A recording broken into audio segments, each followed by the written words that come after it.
What happens when you want to buy the property from the vendor that you are actually being asked to sell? So can you buy the property that you are selling? That's the question for today's discussion. And Section 49 of the Act is the section that we'll focus on that explains what you can and can't do. So let's put that in a diagrammatical format. So here's the vendor. You are the agent, and you are signing an agency agreement with the vendor, or you have signed an agency agreement with the vendor, and so you are now in a fiduciary relationship with the vendor. So you owe the vendor obligations and vice versa.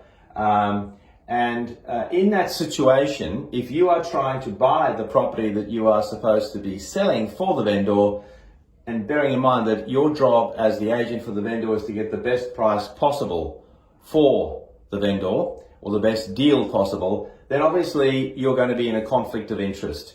So ordinarily, you are not allowed to buy the property you're supposed to be selling because it is a manifest conflict of interest. However, if you look at Section 49 and you comply with Section 49, which means that you are going to get your hands on a form, which I'll show you right here. It's called a Section 49 form. It's a standard document. It's in the format that you need to use. And you complete that form appropriately, you will then satisfy Section 49 of the Act, and therefore you will not be in breach of the Act.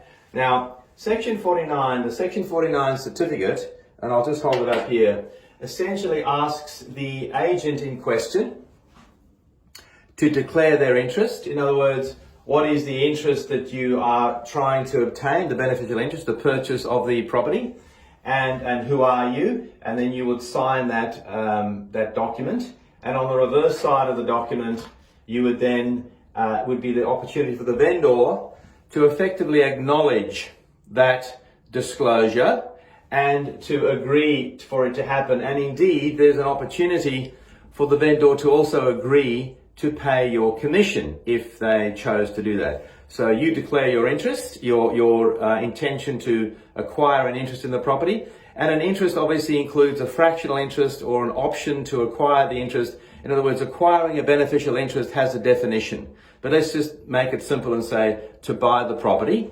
And having made that declaration, you would then get the vendor to acknowledge that declaration, and if appropriate, you could even have the vendor agree to pay your commission.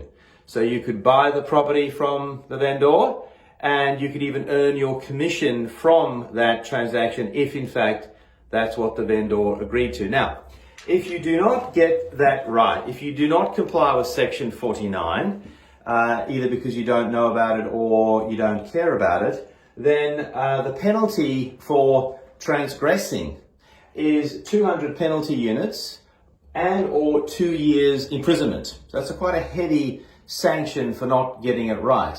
Now, 200 penalty units is about $22,000. So it's $22,000 and or 2 years imprisonment. Now, it might seem fairly straightforward, Section 49, but where the complication comes in is in the very, very broad definition of who is the agent.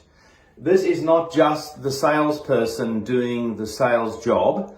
It is the agent, so it's the agent, the salesperson, and any close relative of the agent and the salesperson. So it's anyone in the agency, because typically it'll be signed up by a corporate agent. So anyone working in that office, being employed by the agent, or the salesperson, or close relatives of those entities.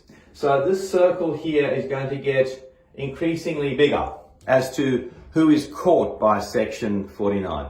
And it can even get larger than that if you take into account some platforms that are operating out there, let's just call them, broadly speaking, project marketing platforms, where the platform works such that the vendor is the developer selling their property.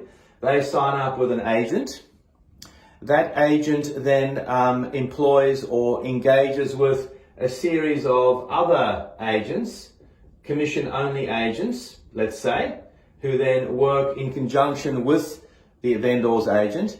And those commissioned agents or sort of dispersed workforce are encouraged to sell properties to their families and friends, specifically to their families and friends.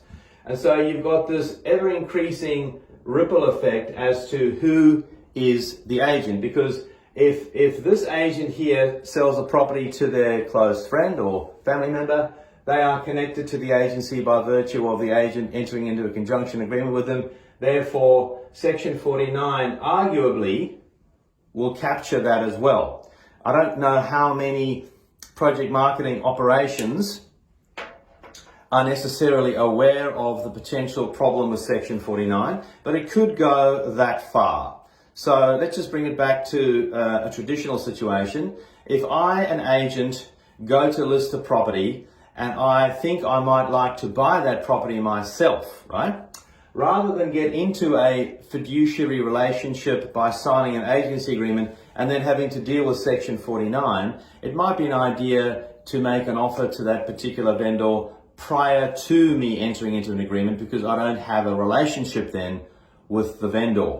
So then it's a normal purchase between me, a normal buyer, and a vendor.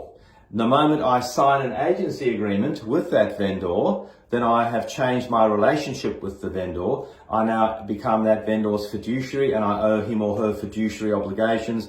And if I wanted to acquire an interest in that property, an interest, a fractional interest, or the entire interest, or an option over it, or however you want to describe that interest, I must be mindful of Section 49 if I want to avoid penalties and I want to avoid possible imprisonment.